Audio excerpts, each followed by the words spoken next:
بسم اللہ الرحمن الرحیم۔ ہم زندگی کو ایک خاص زاویے میں دیکھتے ہیں، مگر ضروری تو نہیں کہ کوئی دوسرا بھی ویسے ہی دیکھے جیسے ہم دیکھتے ہیں، کوئی ویسے ہی سوچے جیسے ہم سوچتے ہیں۔ نہیں، ہرگز نہیں۔ ہر انسان کا ایک اپنا تجربہ ہے، اپنے حالات ہیں، اپنا سچ ہے اور اپنی داستان ہے۔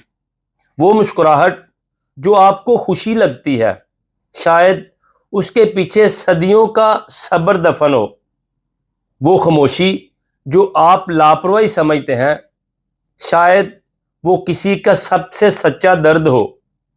یاد رکھیے گا، علم اور حالات سے زاویے بدلتے ہیں، سوچنے کا انداز بدلتا ہے، سمجھنے کا ظرف بدلتا ہے۔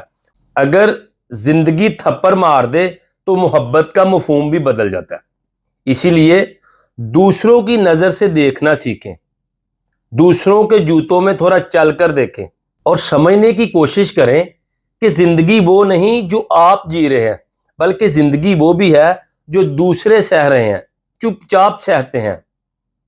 سوچ بدل جائے تو زاویہ بدل جاتا ہے، اور جب زاویہ بدل جاتا ہے تو شاید ہم کسی کا دل جیتنے کے قابل ہو جاتے ہیں۔ اسی لیے میرے بھائی، دوسروں کی زاویہ نظر کو سمجھیں۔ ہر نظر کا ایک اپنا منظر ہوتا ہے۔